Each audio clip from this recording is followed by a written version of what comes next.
বাঙালির ১২ মাসে ১৩ পার্বণ, কিন্তু বালুরঘাটে এখন ১২ মাসে ১৪ পার্বণ হয়েছে ইংরেজি বছরের শুরুতেই। জেলা প্রশাসনের উদ্যোগে জেলার সমস্ত নাট্যদলকে নিয়ে নাট্য পার্বণ উৎসবকে ঘিরে সন্ধ্যায় জাঁকজমক করে উদ্বোধন হয়ে গেল দ্বিতীয় নাট্য পার্বণের। বালুরঘাটের নাট্যচর্চা কেন্দ্রে এই অনুষ্ঠানের সূচনা করেন ক্রেতা সুরক্ষা দফতরের মন্ত্রী বিপ্লব মিত্র। একাঙ্ক নাটকের জনক ও নাট্যকার মন্মথ রায় এবং নাট্যকুশলী হরিমাধব মুখোপাধ্যায়েরও জন্ম বালুরঘাট শহরে। আমাদের জেলার নাট্য উৎসব নাট্যপর্বণ এবছর আমাদের দ্বিতীয় পর্ব শুরু হলো আজকে। এটার একটা ভাবনা, যেটা উদ্দেশ্য যেটা আছে, এই জেলা দক্ষিণ দিনাজপুর জেলার একটা নাটকের একটা ট্র্যাডিশন রয়েছে। অনেক নাট্যপ্রেমী ব্যক্তিরা রয়েছে এখানে, অনেক নাট্য দলগুলো আছে। তো জেলার সমস্ত নাট্য দলগুলোকে নিয়ে তো একটা ছাতা তলাতে নিয়ে এসে একটা ফেস্টিভ্যাল করা, এটা হচ্ছিল আমাদের মূল উদ্দেশ্য।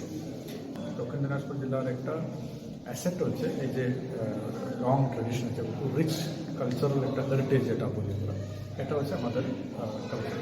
তো এটাকে তুলে ধরার জন্য জেলা প্রশাসনের পক্ষ থেকে এটা নেওয়া হয়েছিল। নতুন প্রজন্মের এক ঝাঁক ছেলে মেয়ে নাট্যচর্চায় উদ্যোগী হয়েছে। ৬ দিনের এই নাট্য পার্বণে জেলার বিভিন্ন প্রান্ত থেকে ২৯টি নাটকের দল এই নাট্য পার্বণ অনুষ্ঠানে অংশগ্রহণ করবে। প্রায় ১ মাস আগে থেকেই শুরু হয়েছে কর্মকাণ্ড। ২৯টি দল তাদের রিহার্সাল করছে প্রতিদিন এই নাট্যচর্চা কেন্দ্রে। জেলার বিভিন্ন প্রান্ত থেকে দর্শকেরাও উৎসাহ প্রকাশ করছেন নাট্য উৎসব দেখতে আসার জন্য। প্রায় ১.৫ কোটি টাকা খরচ করে জেলার নাট্যচর্চাকে এগিয়ে নিয়ে যাওয়ার জন্য নাট্যচর্চা কেন্দ্র গড়ে তোলা হয়েছিল, কিন্তু তা পরিত্যক্ত অবস্থায় পড়েছিল প্রায় দীর্ঘদিন ধরেই। এমনিতে বালুরঘাট নাটকের শহর, সারা বছর ধরে নাটক হয়, কিন্তু এই যে দক্ষিণ দিনাজপুর জেলা প্রশাসনের উদ্যোগে যে পার্বণ চলছে, এটা নতুন প্রজন্মের কাছে একটা নতুন বার্তা নিয়ে আসবে। এবছর ৩৯টা দল অংশগ্রহণ করছে, যেটা কিন্তু গত বছর করেনি। গত বছর ১৩ বছর দুটা দল ছিল। ৩৯টা দল মানে চারটিখানি কথা নয় একটা জেলার কাছে। ফলে আমি বলবো যে নতুন ছেলেরা উৎসাহিত হবে, যারা পুরনো তারা তাদের পাশে থাকবে। সব মিলে নবীন প্রবীণে একটা নতুন মেরু সৃষ্টি এই করে দেখা যাবে ভবিষ্যতে আরও নাটকের উন্নতি হবেই। এই নাট্যচর্চা কেন্দ্র আদৌ নাটকের কাজে লাগবে কিনা তা নিয়ে প্রশ্ন উঠতে শুরু করে বহুবার। শেষে জেলা প্রশাসনের উদ্যোগে শুরু হয় নাট্য পার্বণ। ২০২৩-এ পথ চলা শুরু। ২০২৪-এ দ্বিতীয় বছরের প্রথম দিন থেকেই মানুষের ঢল নেমেছে। দক্ষিণ দিনাজপুর জেলায় এবং বালুরঘাট শহরের নাট্যচর্চার একটা প্রচলন রয়েছে শুধুমাত্র বালুরঘাট শহরেই। বছরে গড়ে ৬ থেকে ৭টা নতুন নাটক মঞ্চস্থ হয় প্রতি বছর। জেলার বিভিন্ন প্রান্তে রয়েছে প্রচুর নাটকের দল। বালুরঘাটের নাট্যচর্চার ইতিহাস ১০০ বছরেরও বেশি পুরনো।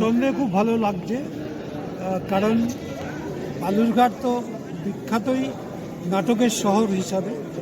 বিখ্যাত নাট্যকাররা এখানটায় জন্মগ্রহণ করেছেন।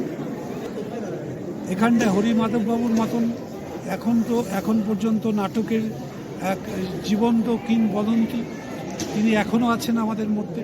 নাটক নিয়ে এখানকার মানুষের যে নস্টালজিয়াটা বালুরঘাটের মধ্যে সীমাবদ্ধ আর নেই, এটা এখন গোটা দক্ষিণ দিনাজপুর জেলা মিলেই ঘুরছে।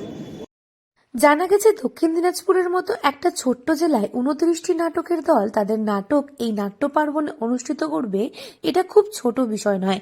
অনেক জেলাতেই ২৯টা দল নেই। এখনো পর্যন্ত দক্ষিণ দিনাজপুর জেলায় সাধারণ মানুষ নাটককে বাঁচিয়ে রেখেছে। এই ধরনের নাট্য পার্বণ নতুন প্রজন্মকে উৎসাহ যোগাবে আগামী দিনেও। দক্ষিণ দিনাজপুর থেকে সুস্মিতা গোস্বামী রিপোর্ট, লোকাল ১৮ বাংলা।